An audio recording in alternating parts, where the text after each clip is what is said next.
The emergency room doors burst open with a force that made every head turn. Two paramedics rushed through, wheeling a stretcher carrying a woman who looked to be in her early 30s. Her dark hair was matted with blood, and her clothes were torn from what appeared to be a serious car accident.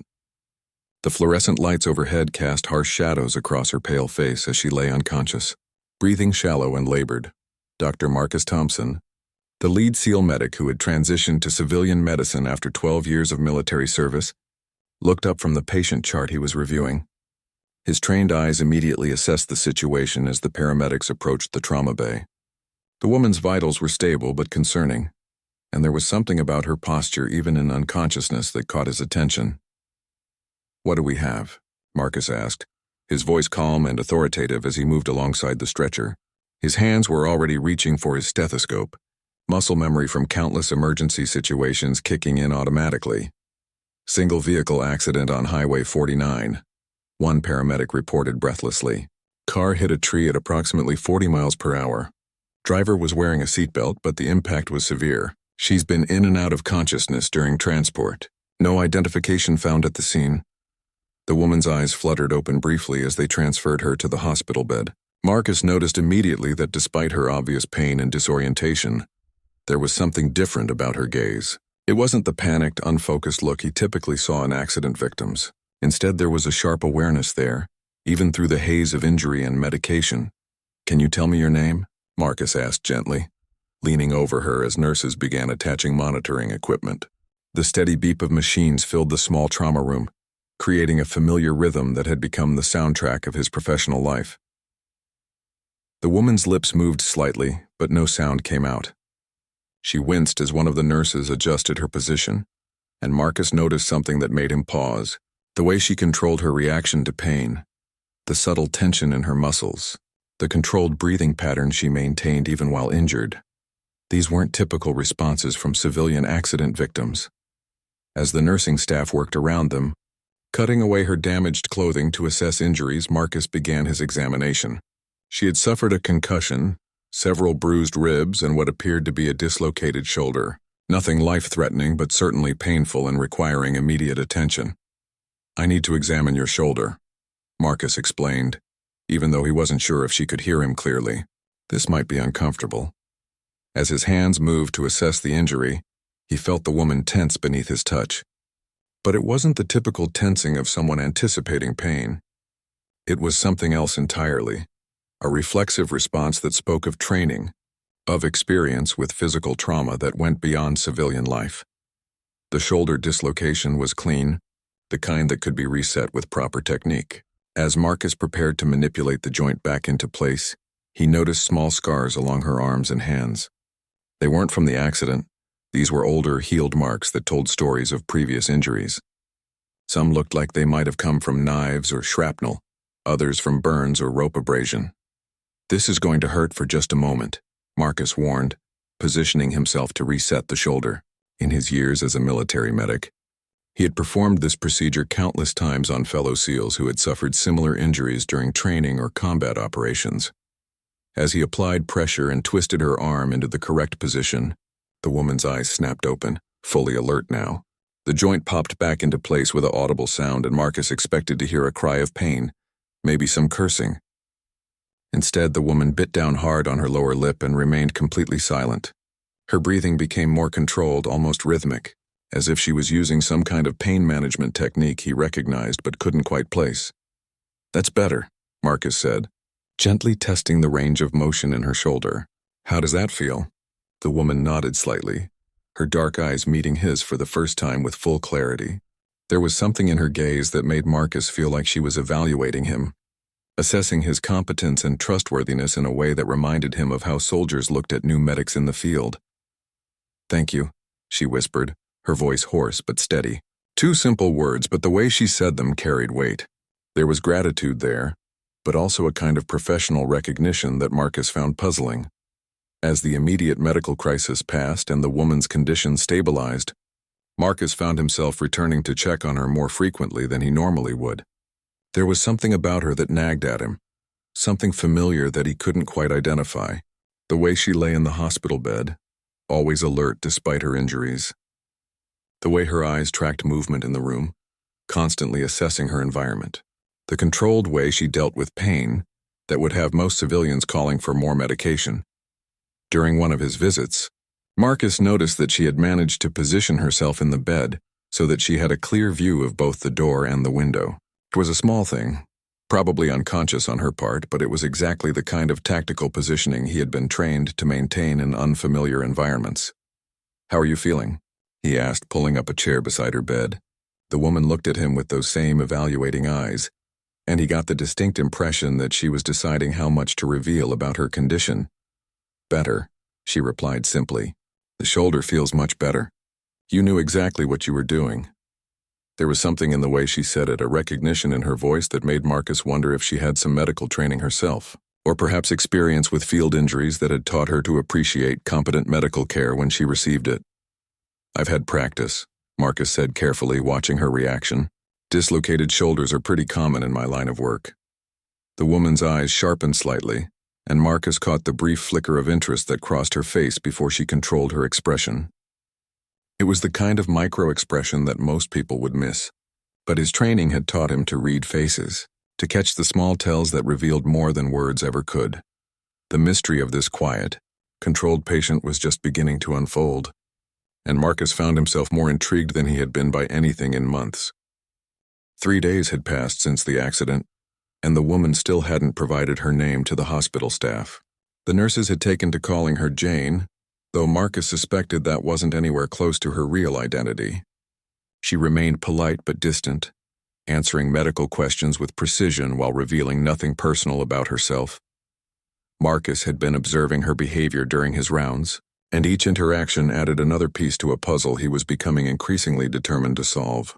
This morning he had watched through the doorway as she performed what looked like physical therapy exercises on her injured shoulder. The movements were precise, methodical, and far more advanced than anything a civilian would know without specific training. When he entered her room, she immediately stopped the exercises and settled back into her bed, adopting the passive posture expected of a patient.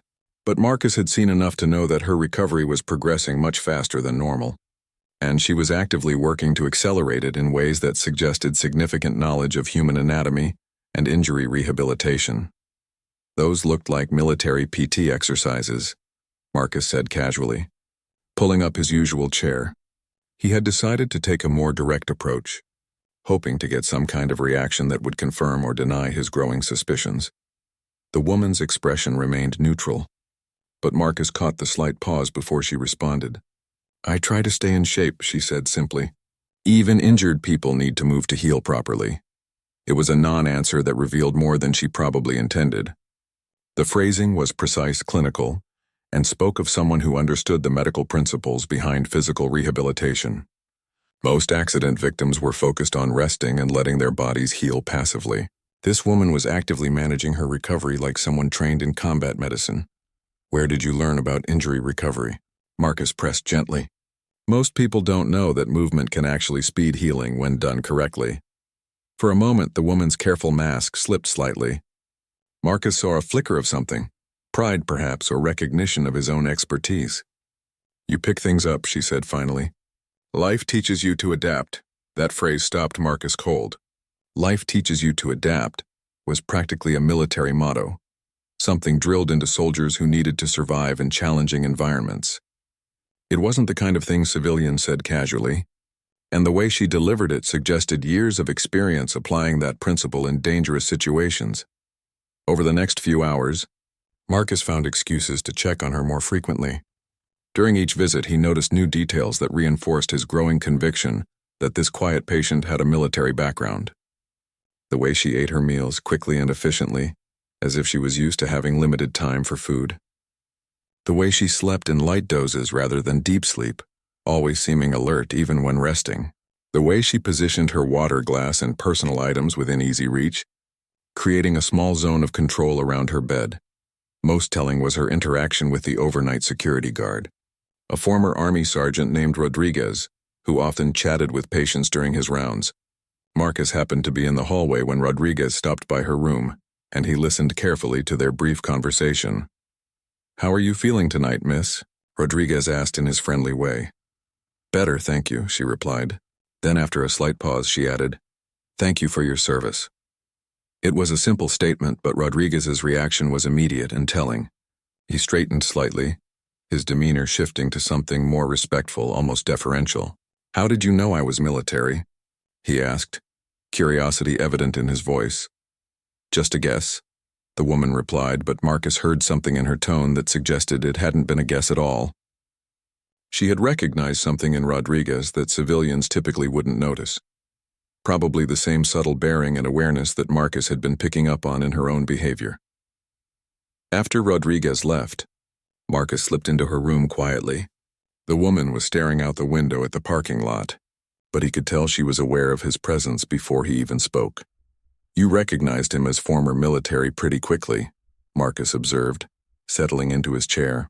Most people wouldn't pick up on that unless they had some experience with military personnel. The woman turned to look at him, and for the first time since she had arrived, Marcus felt like she was really seeing him. Her dark eyes studied his face with the same careful assessment he had been applying to her, and he had the distinct feeling that she was making some kind of decision about him. You have it too, she said quietly. The bearing, the awareness, the way you move through the hospital like you're constantly evaluating threats and exits. She paused, tilting her head slightly. What branch? Marcus felt a jolt of surprise at her directness, followed immediately by a sense of satisfaction. His instincts had been correct. This woman definitely had military experience.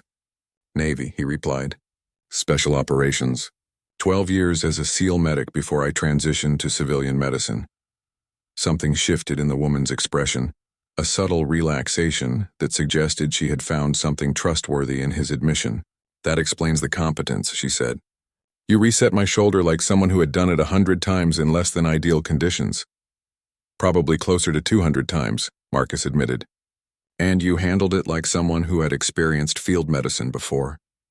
No civilian stays that quiet during a shoulder reduction without some serious training in pain management. For several moments, they sat in comfortable silence, two people who had found common ground and shared experiences they couldn't yet fully discuss. Marcus sensed that he was on the verge of a breakthrough, that this quiet woman was about to trust him with information she had been carefully guarding since her arrival. The accident, she said finally, her voice barely above a whisper. It wasn't really an accident. Marcus felt his pulse quicken, but he kept his expression neutral and encouraging. This was clearly difficult for her to admit, and he didn't want to do anything that might cause her to retreat back into silence. Someone was following me, she continued, her eyes focused on her hands as she spoke. I thought I had lost them, but they caught up on the highway. They tried to run me off the road, and when that didn't work, she gestured vaguely toward her injuries. They succeeded. Who was following you? Marcus asked gently, though part of him suspected the answer would be complicated. The woman looked up at him, and Marcus saw fear in her eyes for the first time since she had arrived. Not the normal fear of an accident victim, but something deeper and more dangerous. The fear of someone who knew exactly what kind of people might want to harm her, and why they might be willing to go to extreme lengths to do it. The woman's admission hung in the air between them like a challenge. Marcus could see that she was weighing her options, deciding how much more to reveal to someone who was still essentially a stranger, despite their growing connection. He knew from his own experience that trust came hard to people who had lived dangerous lives, and he was prepared to be patient. My name is Sarah Chen, she said finally, her voice steady despite the obvious difficulty of the revelation. Lieutenant Sarah Chen, formerly of Army Special Operations, medical specialist and field surgeon. Marcus felt the pieces clicking into place with an almost audible sound. Everything he had observed about her, the pain tolerance, the tactical awareness, the precise way she handled her recovery, suddenly made perfect sense. She wasn't just former military, she was former Special Operations medical personnel, someone whose training and experience paralleled his own in many ways. How long ago did you get out? Marcus asked, his tone carefully neutral. He sensed that Sarah's story was more complicated than a simple transition to civilian life, and he didn't want to push too hard too fast. I didn't, Sarah replied, and Marcus felt his blood chill slightly. Not officially, anyway. I'm supposed to be dead. The implications of that statement hit Marcus like a physical blow. If Sarah was supposed to be dead but was obviously very much alive, it meant she was either AWOL in deep cover or had been burned by her own people. None of those options suggested a simple or safe situation. What happened? Marcus asked, though part of him wasn't sure he wanted to know the answer. Sarah was quiet for a long moment, staring out the window at the parking lot, where Marcus now realized she was probably watching for potential threats. When she finally spoke, her voice carried the weight of someone who had been carrying a terrible burden alone for too long. 2 years ago, I was part of a joint operation in Afghanistan, she began. We were supposed to be extracting a high-value intelligence asset who had information about terrorist financing networks. It should have been routine. Get in, secure the asset, get out. She paused, her hands unconsciously clenching into fists as she relived whatever had gone wrong with the mission. Marcus recognized the signs of someone dealing with traumatic memories, and he waited patiently for her to continue. The intelligence was wrong, Sarah continued. Or maybe someone fed us bad information deliberately. Instead of finding our asset, we walked into an ambush. Half my team was killed in the first 5 minutes. The rest of us fought our way out, but we lost the asset and barely made it to the extraction point alive. Marcus had heard similar stories before. The kind of operations that went sideways despite careful planning and experienced personnel, but he sensed there was more to Sarah's story, something that had transformed a failed mission into a reason for her to fake her own death. The after-action report blamed me, Sarah said bitterly, claimed I had compromised the mission by failing to properly assess the medical needs of the asset before extraction. Said my incompetence had led directly to the deaths of my teammates and the loss of critical intelligence. But that wasn't true, Marcus said. It wasn't really a question. He could see in Sarah's eyes that she was telling him about an injustice, not a genuine failure. I tried to fight it through official channels, Sarah replied, but the evidence had been altered. Radio transcripts, medical reports, even testimony from surviving team members. Everything had been changed to support the narrative that I was responsible for the disaster. Marcus felt a familiar anger building in his chest.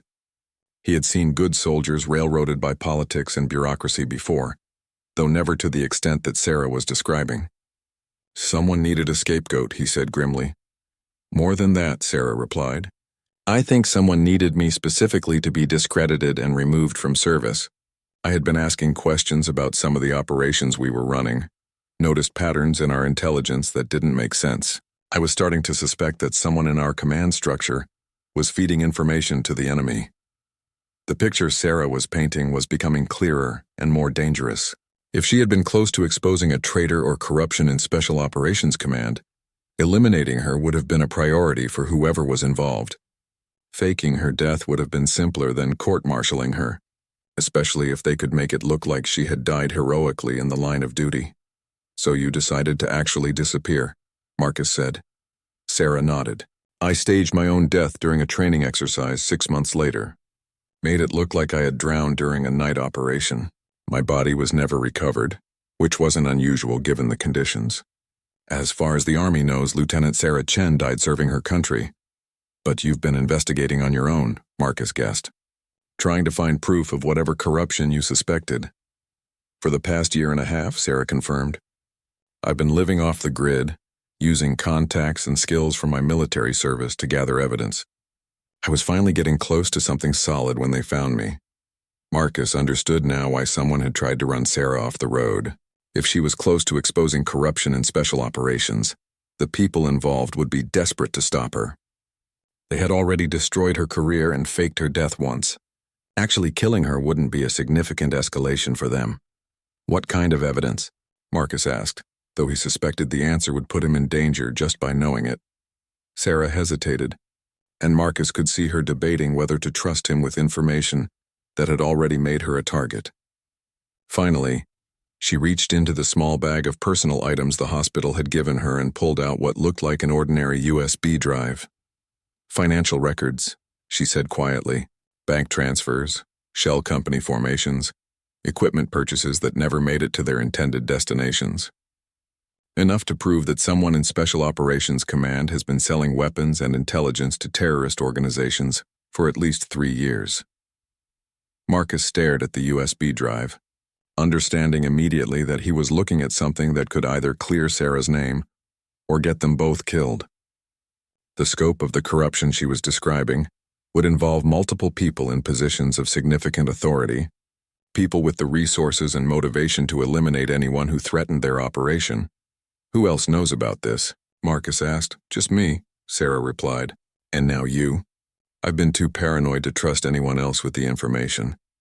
But when those people tried to kill me on the highway, I realized I might not survive long enough to get this evidence to the right people. Marcus felt the weight of responsibility settling on his shoulders.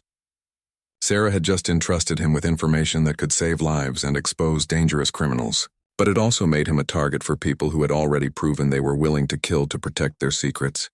Marcus stared at the USB drive in Sarah's hand, his mind racing through the implications of what she had just revealed. As a former SEAL, he understood the gravity of corruption within Special Operations Command, and he also understood the extreme lengths that people would go to in order to protect secrets of this magnitude. Sarah wasn't just paranoid, she was genuinely in mortal danger. We need to get you out of here, Marcus said quietly, his training automatically shifting into threat assessment mode. If they tried to kill you once, they'll try again. And hospitals aren't exactly secure facilities.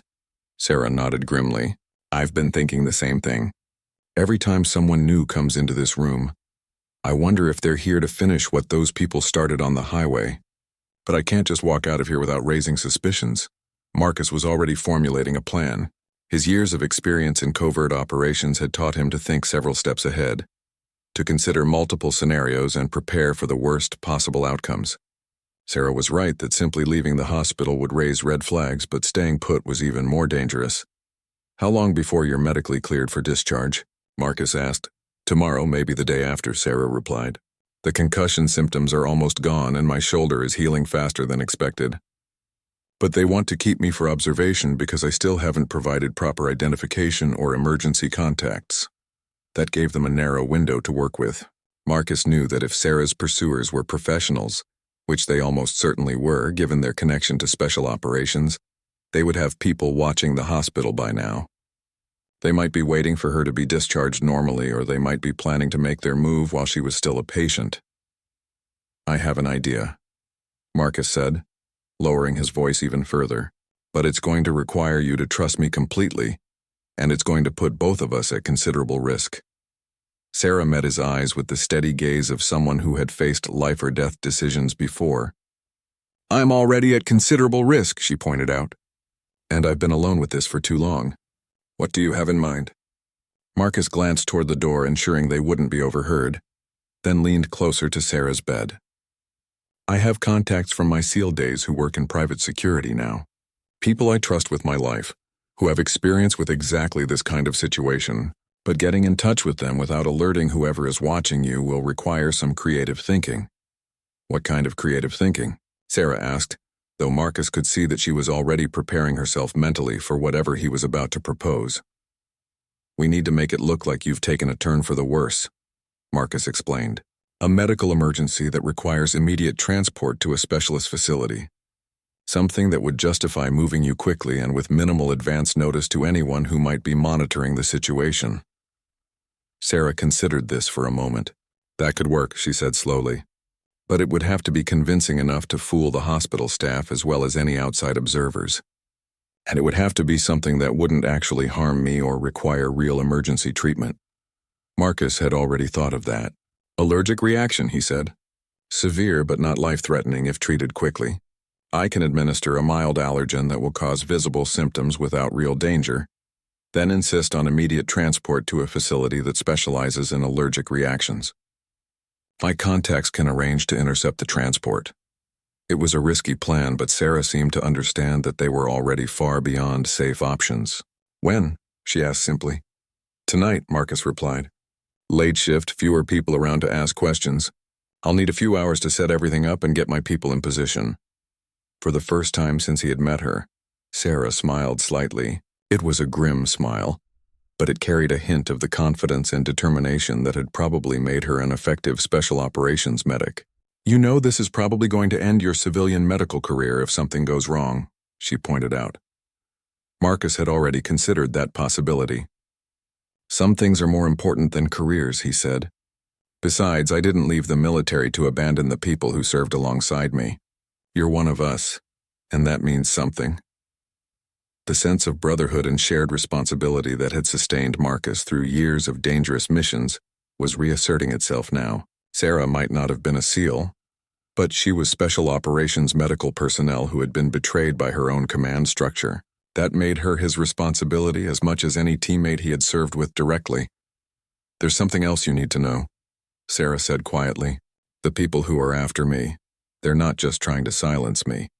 They know I have evidence that could expose their operation, but they also know I have contacts and skills that could be used against them in other ways. They want me alive if possible." That changed the tactical situation significantly. If Sarah's enemies wanted her alive, it meant they were probably planning to capture her rather than simply eliminate her. That would give Marcus and his contacts some additional options, but it also meant they needed to be prepared for a more sophisticated operation than a simple assassination attempt. "What do you mean?" Marcus asked. "I spent 18 months as a prisoner of war before my supposed death," Sarah explained. "The experience taught me things about interrogation resistance and psychological warfare that most people don't know. The people who want me know that I could use those skills to train others, or to help other people disappear the way I did. They see me as both a threat and a potential asset." Marcus felt the complexity of the situation deepening around them. Sarah wasn't just a whistleblower with dangerous information. She was someone with specialized skills that could be valuable to either side of whatever conflict was playing out in the shadows of the special operations community. "All the more reason to get you somewhere safe as quickly as possible," Marcus said. "Can you be ready to move on short notice?" Sarah was already mentally preparing herself. Marcus could see. The passive patient persona she had maintained for the past few days was falling away, replaced by the focused alertness of a special operations soldier preparing for a mission. "I've been ready since the moment I arrived here," she said. "The question is whether your people can handle what they're going to be walking into." Marcus thought about the contacts he was planning to call, former SEALs and other special operations veterans who now worked in private security and close protection. They were good people, skilled and trustworthy, but they would be going up against opponents who had access to military-grade resources and intelligence networks. "They've handled worse," Marcus said, though he knew this operation would test all of their skills to the limit. "The real question is whether we can get you out of here and to a secure location before your enemies realize what's happening." At 2:47 a.m., Marcus slipped into Sarah's hospital room carrying a small syringe filled with a carefully measured dose of histamine solution. The late-night shift was running smoothly, with minimal staff on duty and most patients sleeping peacefully. It was the perfect time to execute their dangerous plan. Sarah was already awake and alert, having spent the previous hours mentally preparing herself for what was about to happen. She had changed from the hospital gown into the clothes she had been wearing during the accident, cleaned and mended by the hospital staff. Every movement she made was precise and deliberate, the behavior of someone who understood that the next few hours could determine whether she lived or died. "Are you ready for this?" Marcus asked quietly, holding up the syringe. He had explained to Sarah exactly what the histamine injection would do: cause rapid swelling, difficulty breathing, and visible distress that would mimic a severe allergic reaction while remaining medically manageable. "Let's do it," Sarah replied without hesitation. She had already positioned herself in the bed to make the symptoms appear as dramatic as possible when they manifested. Marcus administered the injection quickly and professionally, then stepped back to wait for the reaction. Within minutes, Sarah's face began to flush and swell. Her breathing became labored and red welts appeared on her arms and neck. To anyone observing, she would appear to be experiencing a life-threatening allergic reaction, requiring immediate emergency treatment. "Help," Marcus called out, his voice carrying the urgent tone of a medical professional dealing with a crisis. "I need emergency assistance in room 314. Severe allergic reaction." The response was immediate and exactly what Marcus had hoped for. Nurses rushed into the room, followed quickly by the attending physician on duty. In the controlled chaos that followed, Marcus took charge of Sarah's treatment, administering carefully measured doses of antihistamines and corticosteroids that would begin reversing the reaction while maintaining the appearance of ongoing emergency. "We need to transport her to regional medical immediately," Marcus announced to the gathered staff. "They have the specialized allergy unit and the equipment we need to handle this kind of reaction. I'll accompany her to ensure continuity of care." The attending physician, focused on the apparent emergency and trusting Marcus's expertise, quickly agreed to the transport. Within 20 minutes, Sarah was being wheeled toward the ambulance bay. Her face still swollen, but her breathing already beginning to improve as the medications took effect. Marcus had timed everything perfectly. His contact, a former SEAL named Jake Morrison who now ran a private security firm, was waiting in the ambulance along with another operative posing as the EMT. To any outside observer, it would appear to be a routine emergency medical transport. "Status?"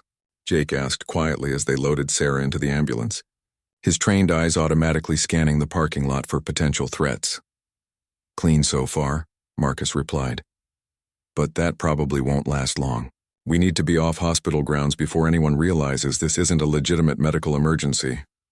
As the ambulance pulled away from the hospital, Marcus felt a mixture of relief and tension. The first phase of their plan had worked perfectly, but he knew the real danger was just beginning. Sarah's enemies would be monitoring all of her activities, and it wouldn't take them long to realize that something unusual had happened. "How are you feeling?" Marcus asked Sarah, who was lying on the ambulance gurney with monitoring equipment attached to her chest. The swelling in her face was already beginning to subside and her breathing was returning to normal. "Like I've been hit by a truck," Sarah replied with a weak smile. "But alive, which is better than I expected to feel at this point." "Where are we actually going?" Jake answered from the driver's seat. "Safe house about 40 miles north of here. Isolated property, good security, and completely off the grid. We can hold there while we figure out our next move." The ambulance wound through dark suburban streets, its emergency lights flashing, but sirens silent to avoid drawing unnecessary attention. Marcus found himself constantly checking the side mirrors for signs of pursuit, his military training keeping him alert to potential threats even as he monitored Sarah's medical condition. 20 minutes into the journey, Jake's voice came over the intercom with a tone that made Marcus's blood run cold. "We've got company. 2 black SUVs. Maintaining distance but definitely following our route. They picked us up about 5 miles back." Marcus felt his pulse accelerate as the tactical situation shifted dramatically. Sarah's enemies had been faster and more thorough than he had expected. Somehow they had identified the fake medical transport and were now in active pursuit. The relative safety of the hospital was behind them, and they were now in open territory where their opponents would have significant advantages. "How far to the safe house?" Marcus asked, already knowing that the answer wouldn't be reassuring. 20 miles, Jake replied. "But we're not going to make it there with these guys on our tail. We need to change the plan." Sarah, despite the lingering effects of the histamine injection, was already thinking tactically. "What kind of backup do we have?" she asked, her voice stronger than it had been since the reaction began. 2 more vehicles," Jake replied. "But they're positioned at the safe house. We're on our own until we can reach them or find another solution." Marcus's mind raced through their options. They were in an ambulance that wasn't built for high-speed pursuit, carrying a patient who was still recovering from both her original injuries and the medical procedure they had used to facilitate her escape. Their pursuers were almost certainly better armed and had the advantage of numbers and preparation. "There's a truck stop about 3 miles ahead," Sarah said, her voice taking on the authoritative tone of someone accustomed to making life-or-death tactical decisions. "Multiple exit points, good cover, and probably enough civilian traffic to complicate any attempt to take us by force." It was a risky strategy, but Marcus could see the logic in it. Their enemies would be reluctant to start a firefight in a location with witnesses and multiple escape routes. It would give them a chance to regroup and potentially contact additional backup. "Do it," Marcus told Jake, who immediately began adjusting their route toward the truck stop.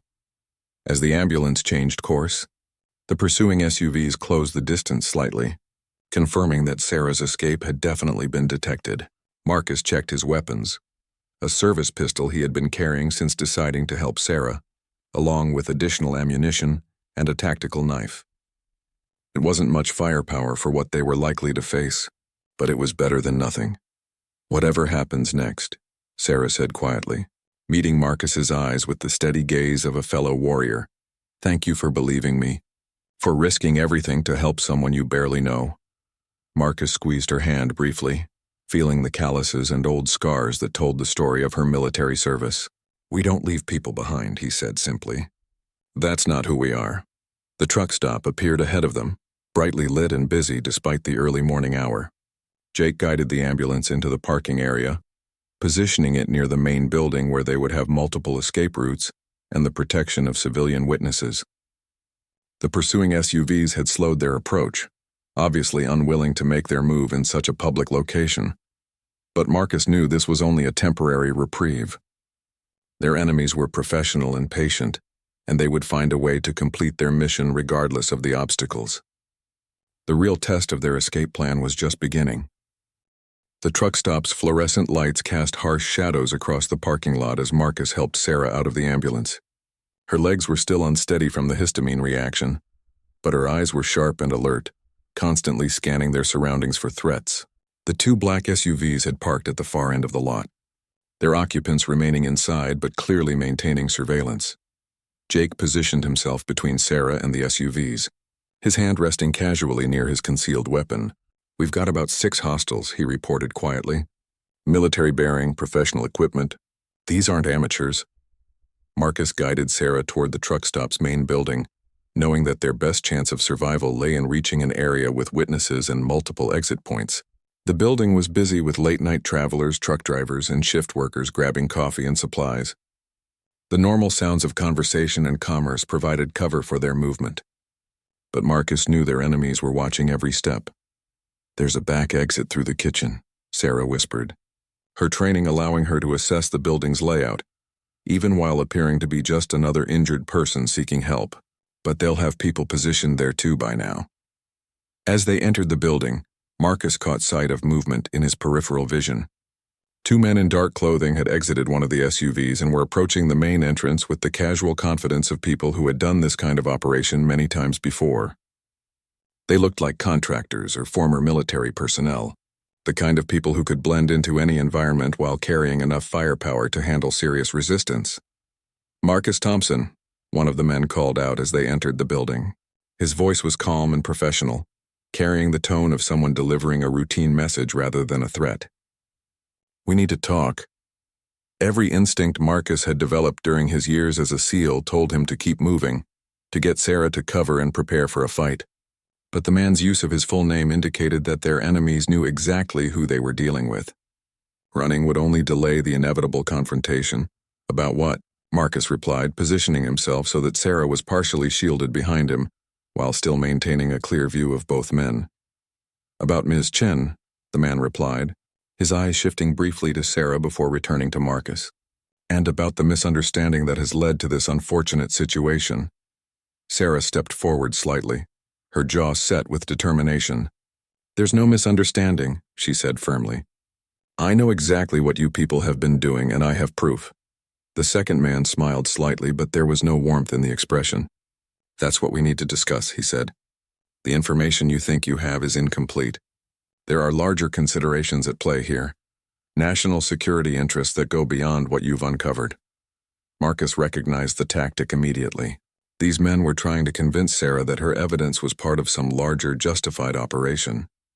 It was a classic approach used to turn whistleblowers and convince them that exposing corruption would actually harm legitimate intelligence activities.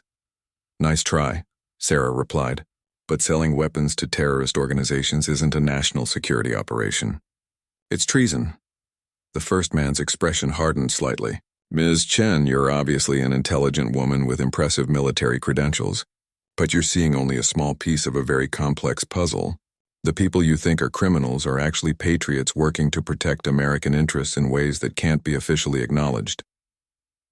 Marcus could see that Sarah wasn't buying the explanation, but he also noticed that more of their enemies had entered the building. 2 additional men had positioned themselves near the back exit, and another was browsing the magazine rack near the front door. They were being systematically surrounded. "Even if that were true," Sarah said, "it doesn't explain why you tried to kill me on the highway. Patriots don't usually murder American soldiers to protect their operations." "That was an unfortunate escalation," the first man admitted.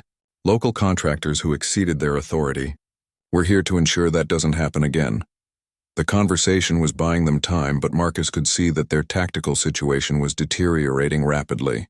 More hostile personnel were arriving, and the civilian population in the truck stop was beginning to thin out as the early morning rush subsided. Soon they would be isolated with their enemies in a location that could easily be controlled. What exactly are you proposing? Marcus asked, though he suspected he already knew the answer. Ms. Chen comes with us voluntarily, the man replied. She provides us with whatever evidence she's collected, and we have a conversation about how her skills and knowledge can be put to better use serving her country.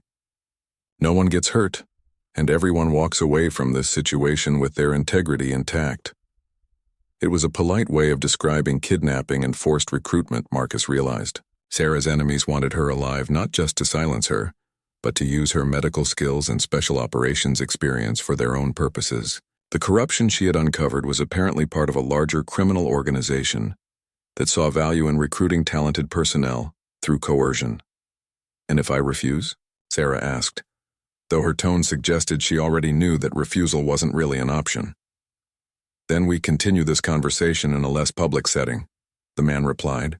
But I think you'll find that cooperation serves everyone's interests better than resistance.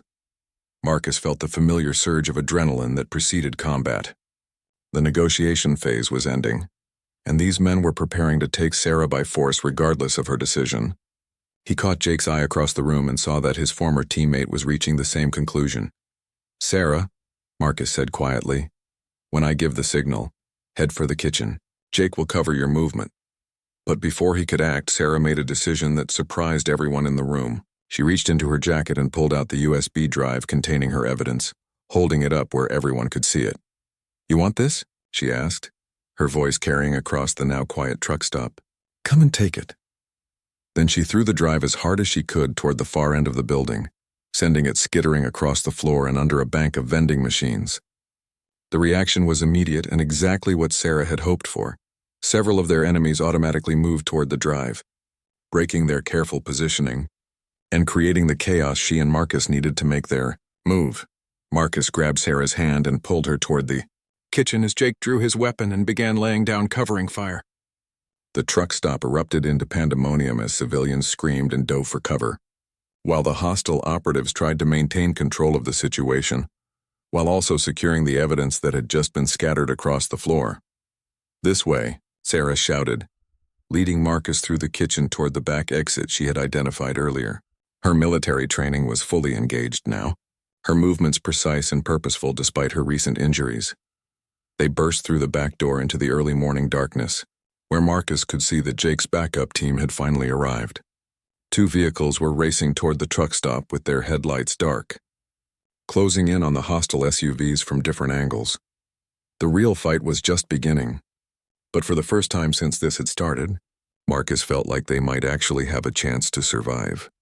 6 months later, Marcus stood in the witness gallery of a federal courthouse, watching as the final defendant in what the media had dubbed Operation Broken Trust was sentenced to 25 years in federal prison. The corruption scandal that Sarah's evidence had exposed had ultimately reached into the highest levels of military command, involving more than 30 people in a conspiracy that had cost American lives and compromised national security for over 3 years. Sarah sat at the prosecution table, no longer the injured and desperate woman Marcus had first met in the hospital emergency room. She had been officially reinstated to her former rank and cleared of all charges related to the failed mission in Afghanistan. More importantly, she had been recognized as a hero whose courage in exposing the corruption had prevented countless future casualties and saved millions of dollars in stolen military equipment. The final confrontation at the truck stop had ended with the capture of most of the hostile operatives, though not without cost.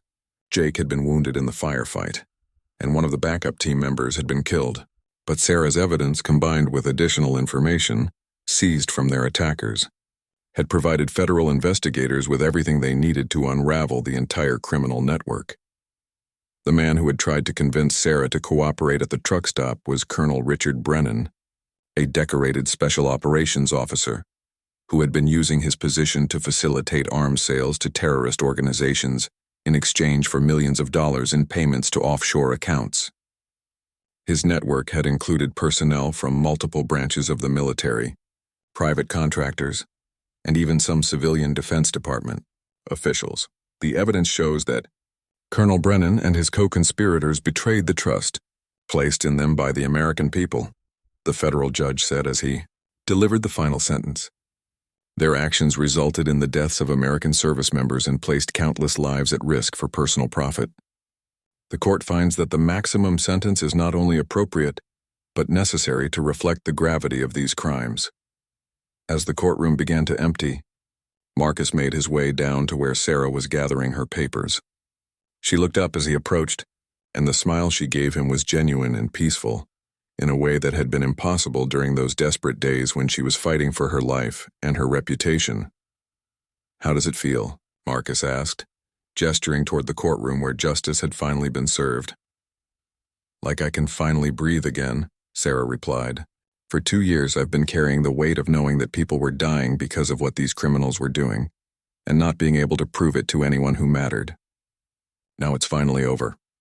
They walked together toward the courthouse exit, past reporters and camera crews who were still covering the conclusion of one of the largest military corruption cases in recent history. Sarah had become something of a celebrity, though Marcus knew she was uncomfortable with the attention and preferred to focus on her return to active duty. "What's next for you?" Marcus asked as they reached the courthouse steps. "Back to Afghanistan, actually," Sarah replied. "They're sending me back as part of a new medical unit that's working to rebuild trust with local populations. Turns out that having someone who exposed corruption in the ranks helps with credibility when you're trying to convince people that the American military can be trusted." Marcus felt a mixture of pride and concern for his friend. Sarah had proven her courage and integrity beyond any doubt, but returning to the same region where her ordeal had begun seemed like it would bring its own challenges. "And you?" Sarah asked. "Are you staying with civilian medicine, or has all this excitement reminded you what you miss about military life?" Marcus had been thinking about that question for months. His experience helping Sarah had reawakened something in him that had been dormant since his transition to civilian life. The sense of purpose and brotherhood that came with serving something larger than himself. "I've been talking to some people about joining a medical mission organization," Marcus replied. "Something that provides emergency medical care in conflict zones and disaster areas. Turns out there are a lot of former military medical personnel who want to keep using their skills to help people." It was a compromise that would allow him to serve people who needed help while staying in the civilian world he had worked so hard to build. But more importantly, it would allow him to continue the kind of work that had brought him and Sarah together, using his skills to protect people who couldn't protect themselves. "That sounds perfect for you," Sarah said. "And if you ever find yourself in Afghanistan, look me up. I'll make sure you get the best security escort available." They stood together on the courthouse steps for a moment, two people who had found each other in circumstances that could have easily ended in tragedy.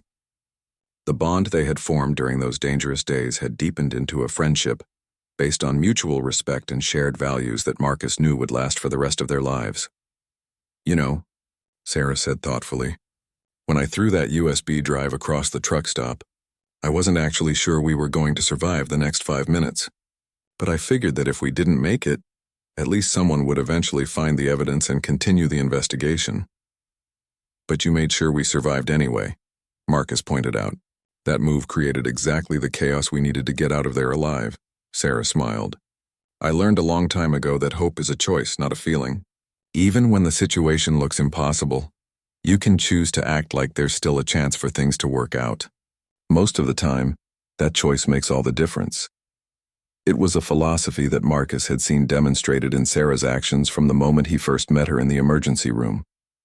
Despite being injured, alone, and hunted by dangerous enemies, she had never given up hope that justice would eventually prevail.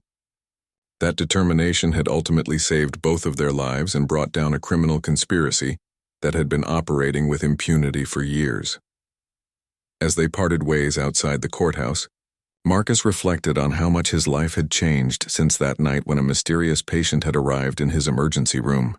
He had gained a friend, rediscovered his sense of purpose, and learned that sometimes the most important battles were fought not on distant battlefields, but in hospital rooms and courtrooms where truth and justice were defended by ordinary people doing extraordinary things.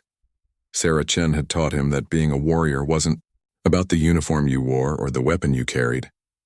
It was about having the courage to stand up for what was right, even when doing so put everything you cared about at risk. And it was about never giving up hope, even when hope seemed like the most irrational choice you could make.